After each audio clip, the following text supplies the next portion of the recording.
올려 아기께 경배하고 보배합을 열어 황금과 유향과 몰약을 예물로 드리니라.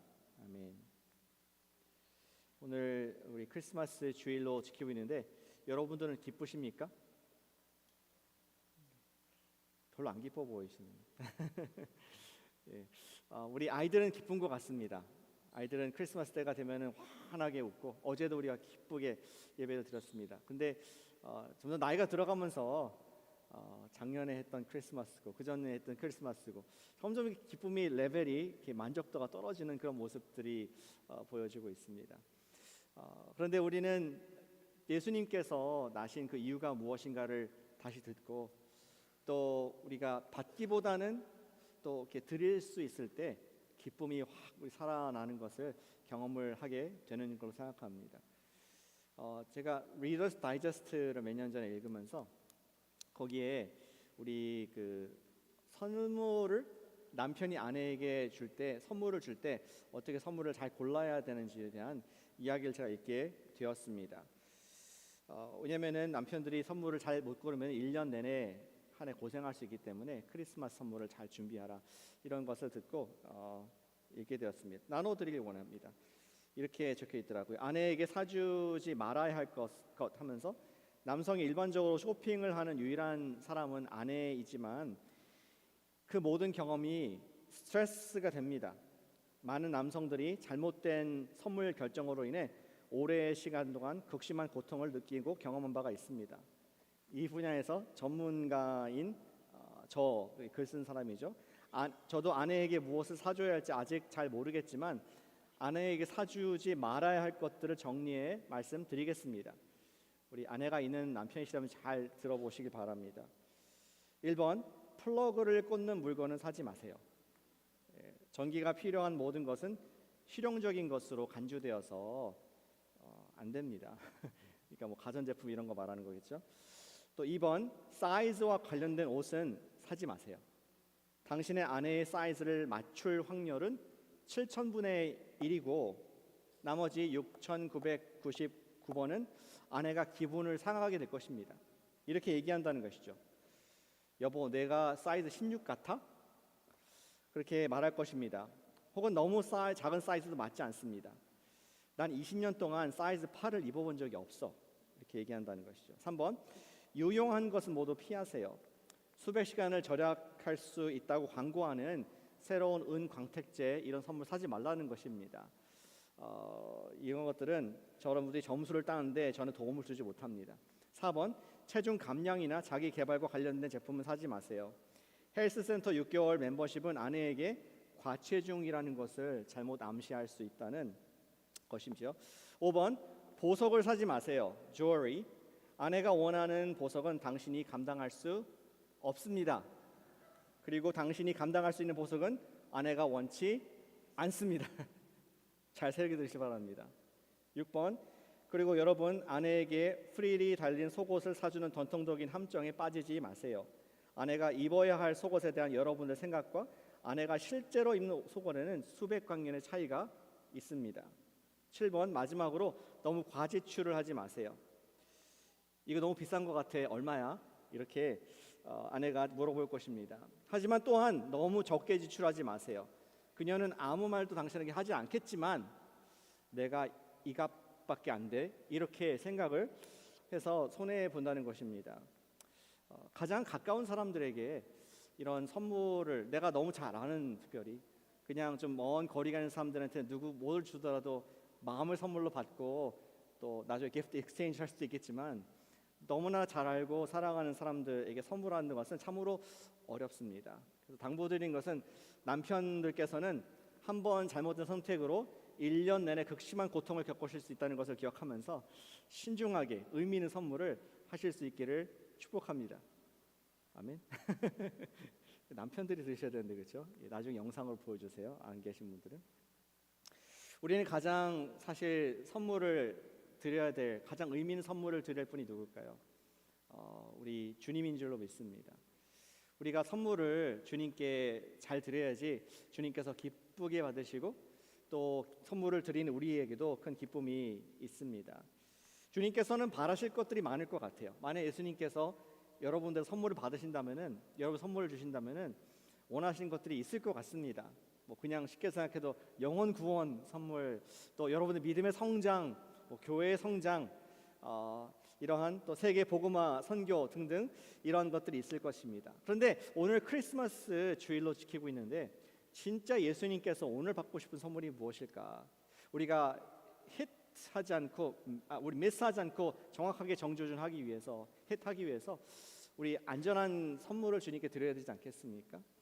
성경은 역시 어떤 기프트를 예수님께 드려야 될지에 대한 그 모습도 역사 가운데 기록해주고 있습니다. 오늘 우리 마태복음 2장에서 처음으로 탄생하신 예수님께 드린 그 기프트를 함께 보면서 나는 어떤 선물을 예수님께 이번 크리스마스 때 드릴 수 있을까 하는 것을 묵상해 보기를 원합니다. 예수님께 드릴 선물이 무엇일까요? 오늘 이야기는 잘 아시는 우리 헤롯 왕 때의 이야기입니다. 오늘 본문의 1절에 보시면은 헤롯 왕이 나옵니다. 조금 역사적인 설명이 필요하죠. 헤롯 왕은 당시에 예루살렘을 중심으로 유다 지방을 지역 관장하는 로마로부터 권한을 부여받은 왕이었습니다. 그런데 헤롯의 백스토리를 보시면은 그는 사실 유대인이 아니었습니다. 그는 에돔 사람이었고 에두미아 사람이었고 로마의 황제에게 아부를 하고 또 사주를 해서 그로부터 권력을 부여받아서 예루살렘을 통치하고 있는 그런 왕이었습니다. 그러다 보니까 유대교 정통주의자들이 얼마나 미워했겠습니까? 뭐 그런 격이 아닐까요? 그런 일은 없겠지만 우리 미국이 이 사람을 우리 한국의 대통령 임명했다고 생각해 보십시오. 우리 일본에 있는 어떤 사람을 임명해서 한국의 대통령으로 도왔다. 그 사람이 엄청 고통받지 않겠습니까? 맞지 않는 모습입니다. 마찬가지로 지금 로마가 이두미아 사람 헤롯을 왕위에 앉혔으니 왕이 얼마나 노심초사 불안할까요? 그는 주전 37년부터 주후 7년까지 죄송합니다. 4년까지 다스렸던 그런 왕, 거의 40년 가까이 40년 넘게 다스린 왕이었습니다. 그렇기 때문에 그는 항상 노심초사, 내가 이 왕권을 뺏기지 않을까, 유다인들이 반란을 일으키지 않을까, 이러한 두려운 마음이 있었습니다. 그래서 그가 점점 나이가 들수록 너무 불안해가지고 심지어 자기 아들들도 자기의 왕권에 위협이 될 것 같아서 죽이는 그러한 일들이 역사가 남아 있습니다. 그것을 외부에서 본 로마인들도, 황제도 볼 때 아유 저 헤롯은 진짜 너무한다, 자기 아들도 자기 딸들도 죽이는 그런 폭군이구나 하면서 이런 얘기를 했다고 합니다. 차라리 내가 헤롯의 돼지가 될지언정 헤롯의 아들은 되지 않겠다. 아들은 죽지만 돼지는 안 죽죠. 그래서 우리 헬라어로 후이오스가 아들인데 후이오스보다는 쿠이오스가 되겠다, 돼지가 되겠다, 이러한 말들이 돌았을 정도로 역사는 증언해주고 있습니다. 그런데 오늘 본문에 보시니까 지금 외국에서 헤롯에게 외국인들이 찾아와서 해서는 안 될 놀라운 말을 하는 것을 볼 수가 있게 됩니다. 우리 1절에 보시니까 헤롯 왕 때에 예수께서 유대 베들레헴에서 나심에 동방에서 박사들이 예루살렘에 이르러 말하되 유대인의 왕으로 나신 이가 어디 계시냐.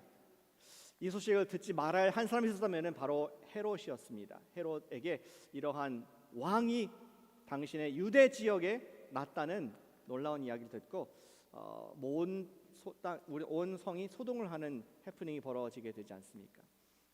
여기 동방에서부터 박사가 왔다. 굉장히 좀 신비롭지 않습니까? 동방이 어딜까? 저 동쪽이 어딜까? 이러한 추측을 많이 하게 됩니다. 또 박사들은 누구인가? wise men이라고 성경 영어에 되어 있죠. 근데 아마 추정할 때에 많이 들으셨겠지만 동방이라면 큰 나라 페르시아나 바벨론에서 먼 길을 걸어온 학자들로 예상됩니다.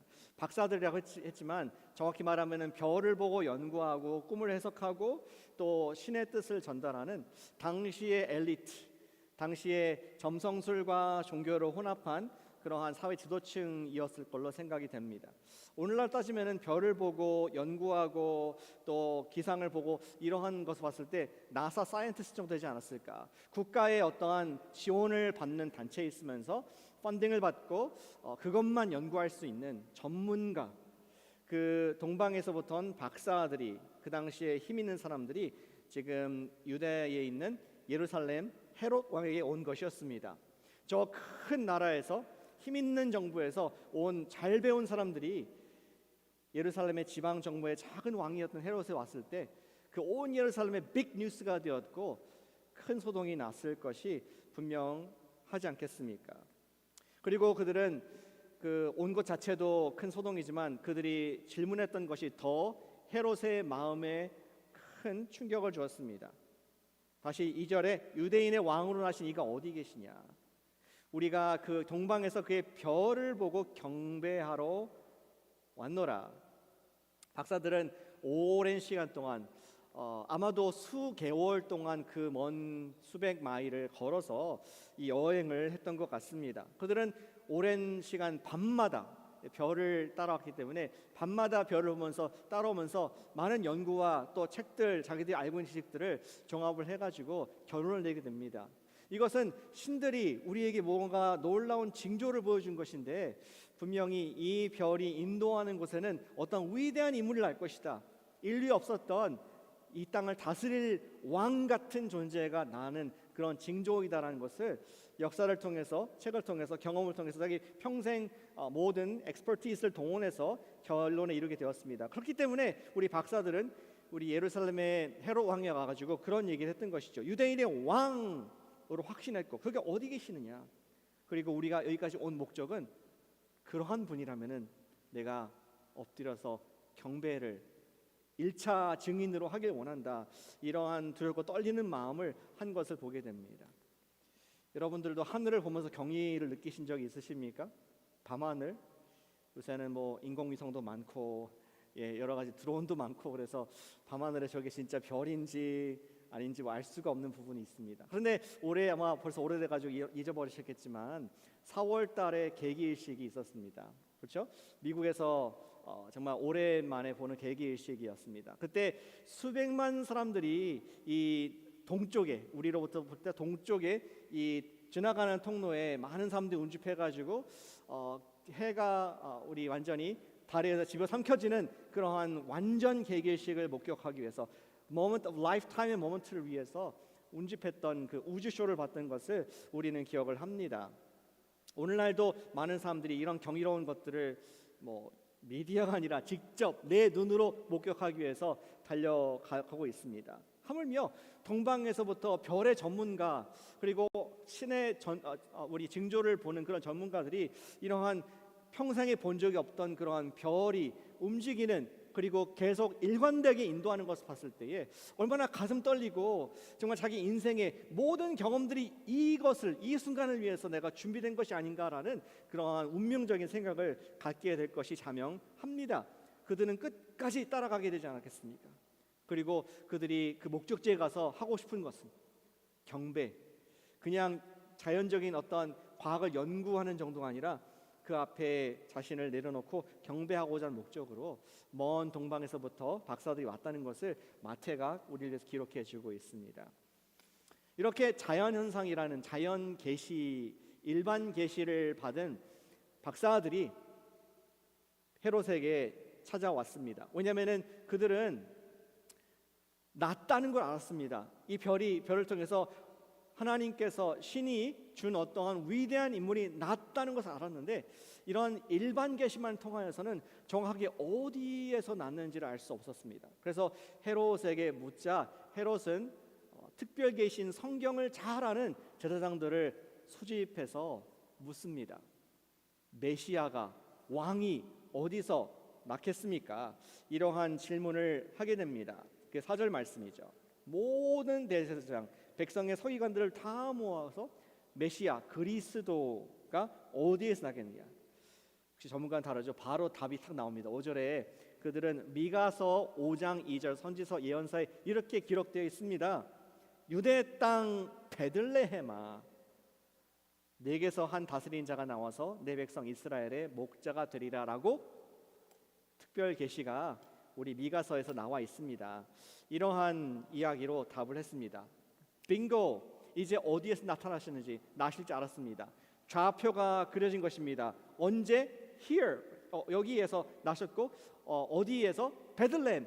좌표가 그어졌을 때 이제 정확하게 아기 왕이 낳은 곳을 알게 되었고 때와 장소를 알게 되었고 이제 헤롯이 그 박사들을 보내죠. 7절 헤롯이 가만히 박사들을 불러 별이 나타난 때를 자세히 묻고 8절 베들레헴 때와 장소로 보내며 이르되 가서 아기에 대하여 자세히 알아보고 찾거든 나도 똑같은 말 하죠. 나에게 알려줘서 나도 그에게 경배하게 해주십시오 라는 간곡한 부탁을 박사들에게 하게 됩니다. 박사들은 이 말을 듣고 나서 이제 자기의 길로 가게 됩니다. 정말 그때 9절에 보니까 문득 다시 별이 나타나게 되죠. 그리고 이 별이 말씀한 베들레헴 방향까지 인도하여서 거기에 어떻게 인도했는지 모르겠습니다. 별이 화살표 모양으로 여기라고 이렇게 찍었는지 모르겠지만 어느 집 위에 머무르게 되게 됩니다. 그리고 10절에 보니까 그들이 별을 보고 매우 크게 기뻐하더라. 정말 계속 몇 개월 동안 따라왔고 어쩌면 평생 추구했던 그것이 자기 눈앞에 펼쳐지고 이제 This is it! 라는 끝이 왔을 때 기쁘고 기쁘지 않았겠습니까? 너무나 설레이고 과연 누가 그 집에 있을까? 어떤 모습일까? 너무 궁금했을 것 같습니다. 그리고 11절에 우리를 위해서 그 그림을 쫙 그려주고 있죠. 집에 들어가 아기와 그의 어머니 마리아가 함께 있는 것을 보고 평범한 아기였지만 이 아기구나.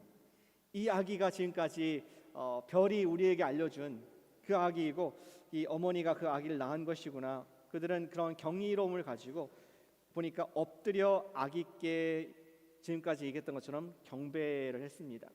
그리고 빈손으로 오지 않았습니다. 그들 갖고 온 선물이 있었습니다. 황금과 유향과 몰약을 아기께 드렸다.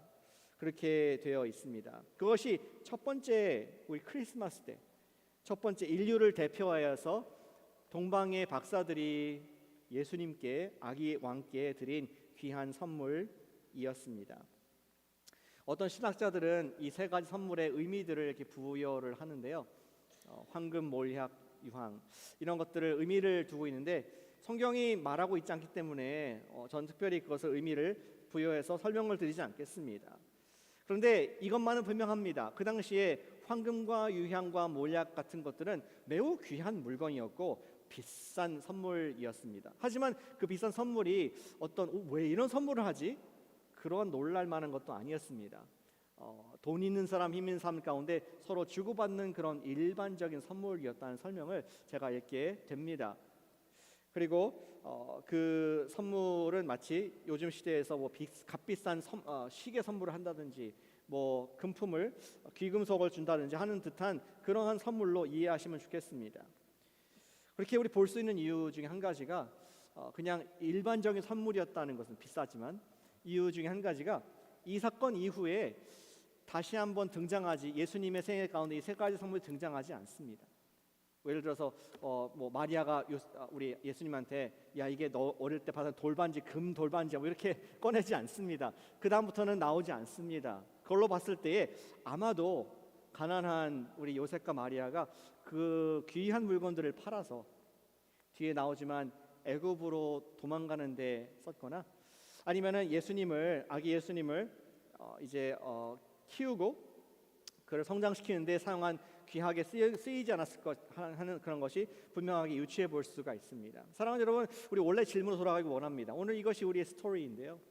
동방의 박사들은 예수님께 어떤 선물을 드렸으며 저와 여러분들은 이것에 비추어서 어떤 선물을 이번 크리스마스 때 예수님께 드릴 수가 있겠습니까?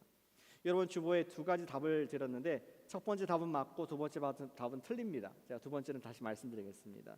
첫 번째 우리가 드릴 수 있는 박사들이 드렸던 선물은 이것입니다. 예수님께 드릴 선물은 제자의 예물이다라는 것입니다. 제자의 예물. 같이 해주시면 감사하겠습니다. 예수님께 드릴 선물은 제자의 예물이다. 제자의 예물이다. 무슨 말씀인지 설명을 드리겠습니다. 오늘 이야기에서 예수님께 드린 첫 번째 선물이 무엇입니까? 라고 물었을 때 여러분들이 황금과 유향과 몰약이라고 얘기한다면은 반쪽짜리 대답일 것 같습니다. 오늘 1절부터 10절까지 말씀에서는 한 번도 황금과 유향과 몰약이 나오지 않고 오직 한 절 11절에서 끝에서 나옵니다. 근데 계속 우리가 볼 수 있는 것은 동방의 박사들이 추구했던 것, 정말로 예수님께 드리고 싶었던 것이 무엇인가? 일관되게 나타나는 것, 심지어 헤롯의 입에서 나왔던 것이 경배였습니다. 우리 동방의 박사들은 수개월 동안, 아니면 어쩜 평생 동안 별을 따라오는 별의 제자들이었습니다. 사실 좀 비약적인 말이죠. 별의 제자라는 게 말이 됩니까? 별을 따라갔기 때문에 제자인데, 사실은 그 별을 상징하는 예수 그리스도, 왕이신 예수님을 추구했던 그러한 제자들인 것을 보게 됩니다. 왜 과연 박사들이 예수님께, 아기 예수께 드렸던 것은 제자됨의 예물, I will follow you. 내 삶에서 보여준 가장 귀한 보물인 당신을 내가 따르겠습니다 하는 자신들을 예수님께 드린 그런 제자의 예물, 제자됨의 예물인 것을 성경은 말씀해 주고 있습니다. 그리고 또 다른 별의 추종자가 나오죠. 아까 얘기했던 본문에서 헤롯이 나옵니다. 그는 왕이 나서는 사실을 뒤늦게 알게 되었고, 그도 또한 아기 왕의 별의 추종자가 되어 박사들에게 부탁을 합니다. 아까 8절 돌아가 보니까 아기에 대해 자세히 알아보고 찾거든 나도 가서 별의 팔로워, 예수님의 팔로워, 경배자가 되게 해주십시오 라는 의사를 표현했습니다. 헤롯은 박사들과 같이 예수님께서 나신 같은 시대에 비슷한 지역에 있었지만 그는 제자됨의 선물을 사실은 드리지 못했습니다. 왜냐하면 헤롯의 마음속에는 예수님을 따르고자 하는 마음이 아니라 오직 자기의 유익을 따르고자 하는 마음, 헤롯에게는 예수님이 필요했습니다. 왜요? 죽이기 위해서, 위협을 없애기 위해서 예수님을 만나야 했고, 그러한 예수님을 추구했습니다. 우리 마태복음 2장 16절 말씀에서 그 속마음을 보여주고 있죠. 이에 헤롯이 박사들에게 속은 줄 알고 심히 노하여 사람을 보내어 베들레헴과 모든 지경 안에 있는 산의 아이를 박사들에게 자세히 알아본 그때를 기준하여 철저하게 2살부터 그 밑에 다 죽였다. 우리 헤롯은 가짜 예수님의 팔로워였습니다. 오직 박사들만이 예수님을 따르는 자인 제자의 예물을 드렸다. 그것을 우리 마태가 기록을 해주고 있습니다. 동방의 박사들은 예수님을 추구했습니다. 그분을 사랑했고 온 마음과 온 뜻과 온 힘을 다하여 심지어 목숨까지도 위협받을 수 있는 상황을 극복해가면서 예수님을 따르는 그러한 첫 번째 제자들의, 아기 예수님의 제자들의 모습을 성경은 선물로, 예수님께 드린 선물로 묘사하고 있다는 것입니다. 후대의 인생을 예수님의 제자로 드린 사람들이 여럿 있었습니다. 그리고 그 중에 대표적인 사람이 바로 베드로였습니다. 처음에는 베드로뿐만 아니라 수백 명의 사람들이 예수님을 따라갔죠. 마치 헤롯과 같이 덩달아 따라간 사람들이 있었습니다. 그런데 그 중에서는 수백 명의 제자들 중에서 예수님을 따른 그 이유가 좀 다양했습니다. 어떤 사람은 예수님 병 고쳐주는 분이기 때문에 우리 부모님 병을 좀 고침받기 위해서 예수님 따라간 사람도 있었습니다. 어떤 사람은 예수님 보니까 5천 명을 막 먹이시고 살리시는 것 보면서, 우와, 저분은 떡을 주는 분이시구나, 우리 굶어 죽지는 않겠구나, 우리 나라를 로마로부터 우리를 해방시켜주는 그런 진정한 구원자가 되시겠구나, 이러한 기대를 가지고 내가 필요하기 때문에 그분을 따라가는 가짜 제자들이 있었습니다. 그런데 예수님께서 말씀하셨죠. 하늘로부터 온 내가, 아버지로부터 왔다는 것을 너희가 믿을 때에 내 제자가 될 수 있다. 나를 믿으라, 아버지를 믿으니 나를 믿으라, 이러한 어려운 말씀을 하시니까 그때부터 제자들이, 가짜 제자들이 떠나가는 것을 보게 되죠. 그리고 요한복음 6장 66절 말씀을 남은 제자들에게 얘기하십니다. 그때부터 그 제자 중에 많은 사람이 떠나가고 다시 그와 함께 다니지 아니하더라.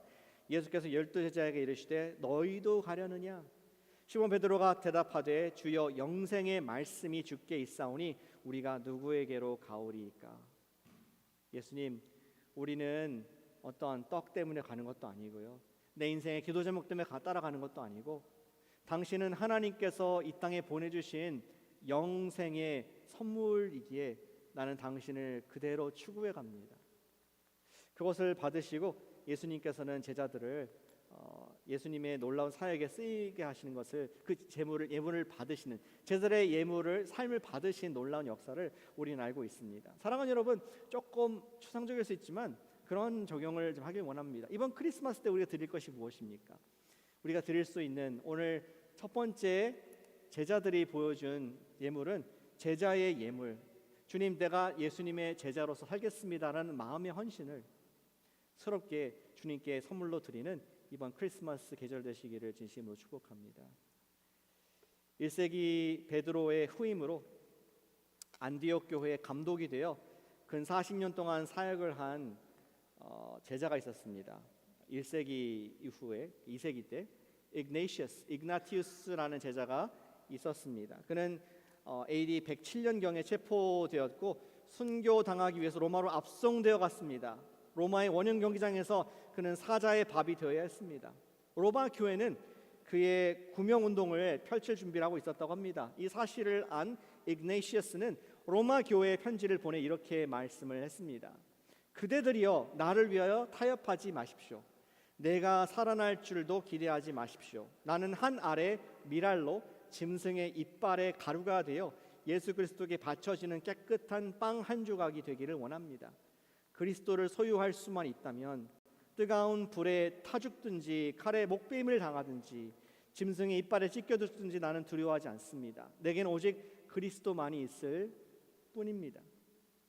멋지지 않습니까? 이그네시어스는 평생 자기가 예수님의 팔로워, 예수님만 바라보면서 자신의 인생을 예수님의 제자로 예물로 드렸던 것을 역사가 기록을 해주고 있습니다. 어쩌면 처음 오늘 나타난 예수님의 첫 제자 우리 동방의 박사들이 목숨 걸고 예수님을 추구했듯이 2세기의 제자도 마찬가지로 우리의 그런 본을 보여주고 있습니다.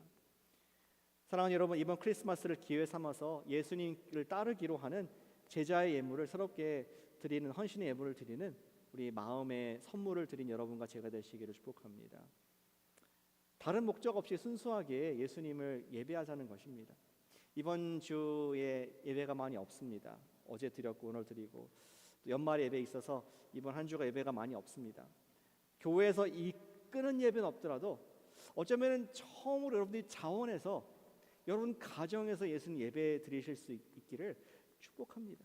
다른 이유 없이 목사님이 나오라고 해서 교회 나온 그런 거 아니라 또 혹은 예배를 안 드리면 큰 벌 받아서가 아니라 나를 위해서 사랑의 선물로 아까 빨간색 내 모든 죄를 용서하기 위해서 죽기 위해서 성육신하신 예수님께 사랑하는 마음, 그 순수한 한 가지 가지고 예수님의 팔로워로서 우리 가정의 예배를 드리실 수 있기를 축복합니다. 그리고 예수님 말씀에 순종할 것 다시 헌신하실 수 있는 시간이 될 수 있기를 바랍니다. 그리고 더 나아가서 여러분들 정말 시리어스 하시다면은 주님 2025년도에는 내가 JDMD 예수 제자 훈련 받겠습니다. 받아서 나도 예수님의 제자의 발걸음을 정말 어떻게 구체적으로 할 수 있는지 알기 원합니다. 그런 헌신을 하는 크리스마스 때 그것이 주님께 여러분이 드릴 수 있는 최고의 아름다운 받으실 만한 선물이 될 줄 믿습니다. 우리가 예수님께 드릴 수 있는 선물은 제자의 예물입니다. 둘째, 예수님께 드릴 선물이 있습니다. 주보에 잘못 나가는데요. 이렇게 드립니다. 예수님께 드릴 선물은 같이 해주실까요? 예수님께 드릴 선물은 복음의 예물이다. 복음의 예물이다.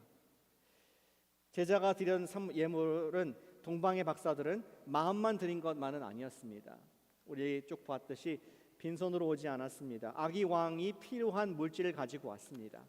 아기 왕이 필요한 물질을 어쩌면 예언적으로 그분의 생존을 위해서, 그분의 사역을 위해서 예수님의 복음을 위한 물질을 아낌없이 예수님께 그리고 보호자인 요셉과 마리아에게 드렸다는 것을 우리는 분명히 볼 수가 있습니다.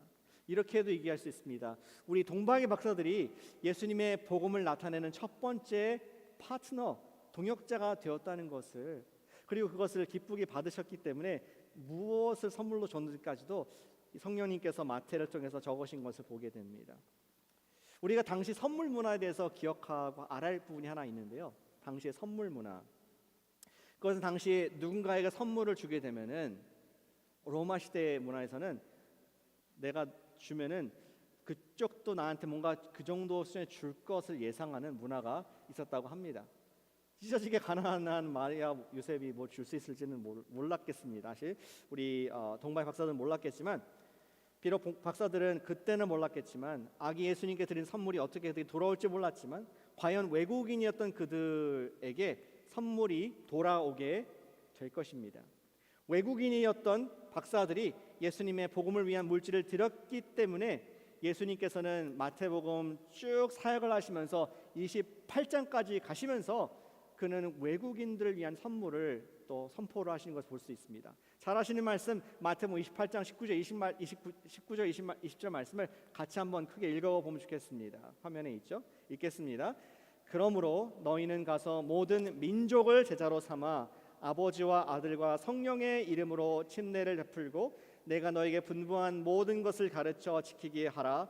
볼지어다 내가 세상 끝날까지 너희와 항상 함께 있으리라 하시니라. 아멘. 모든 민족이었던 동방의 박사들이 선물을 줬을 때 예수님께서는 reciprocal, 선물을 또 주시면서 모든 유대만이 아니라 모든 민족에게 예수님의 제자가 될 수 있는 선물을 베푸시는 그런 사명을 지금까지도 우리에게 주시는 놀라운 인류의 선물을 볼 수가 있게 됩니다. 사랑하는 성도 여러분, 예수님의 선물로 이렇게 너무 투박한지 모르겠지만 선교 헌금을 드리실 수 있기를 축복합니다. 그냥 교회에서 연말에 드리는 선교 헌금이 아니라 내 마음을 담아서 예수님, 나도 우리 복음의 예물로서 이 물질을 통해서 우리 교회가 아니라 또 우리 내 자신이 아니라 주님께서 세상을 이처럼 사랑하사 독생자를 보내셨으니, 아까 성가대가 노래했던 것처럼 사랑하시는 세상이 아직도 이 예수님의 나신 소식을 모르는 분들이 너무 많은데, 예수님께 내가 드리고 싶은 선물은 복음의 예물입니다. 이 물질을 통하여서 예수님의 2000년 된 복음, 이 땅에 오신 그 이유가 분명하고 정확하게 전달될 수 있도록 나의 예물을 사용해 주십시오. 그런 마음으로 기도할 때 예수님께서, 아기 예수님 그리고 왕이신 예수님께서 기쁘게 받으실 줄로 믿습니다. 여러분 잘 아시는 선교사 얘기 하나 하겠습니다. 그분은 로버트 저메인 토마스 선교사님이십니다. 영국의 웨일스의 선교사님이셨죠. 1839년부터 1866년도 선교사였습니다. 사서 선교사였습니다. 그분은 개신교 선교사님으로서 처음으로 한반도에서 순교자의 피를 흘린 선교사이셨습니다. 웨일스 출신이라 그랬고, 그가 그 교회에서 파송을 21살인가 청년으로 파송을 받고 중국으로 먼저 가게 됩니다. 근데 그 교회의 목사님이 누구였느냐? 자기를 파송한 교회 목사님이 자기 아버지였습니다. 그래서 로버트 토머스라는 똑같은 이름, 시니어 목사님이 있는 교회에서 은혜 받고, 뭐 아빠가 보낸 건 아니에요. 은혜 받고 파송을 받게 되었습니다. 역사가들의 주장에 의하면은 토마스 선교사가 이제 중국에서 사역을 하다가 이제 아내를 잃게 되지 않습니까? 젊은 신혼부부인데 아내를 잃게 되고 낙심하고 힘들어하다가 3년 뒤에 또 다른 커링을 받고 나의 여생을 우리 옆에 있는 나라, 잘 모르는 나라, 이 조선이라는 곳에 복음을 전할 결정을 하게 됩니다. 그래서 그 당시에 성경책을 중국말로 된, 한국말로 번역된 성경책을 가지고 이제 조선에 들어가게 되죠. 근데 아시다시피 그 당시가 조선의 흥선대원군이 세국 정책을 펴는 시기였기에 그는 토마스 선교사님은 그가 제너럴 셔먼이라는 미국의 상선을 타고 대동강을 따라서 거슬러 올라가서 평양에 도달하게 됩니다. 그런데 그때의 그 군사들이 조선 관군의 포격을 맞아서 그 배는 침몰을 하게 되고, 그 순간에 이제 배에서 물로 뛰어들어서 헤엄쳐서 강변에 도착을 하게 됩니다. 강변으로 올라온 토마스 선교사님은 품에 있던 성경책을 옆에 있는 누구에게도 자기가 죽게 됐으니까 나눠주는 일을 하게 됩니다. 야수, 야수, 지저스, 예수라는 이름 외치면서 파란 눈의 선교사가 그 책을 나눠줬는데, 그 중에 한 사람이 이제 자기를 체포하러 온 관군이었던 것이죠. 조선 관군 박춘권이라는 사람, 그의 눈을 보면서 간절한 눈빛을 가지고, 원망스럽고 두려운 눈빛이 아니라 간절한 눈빛을 가지고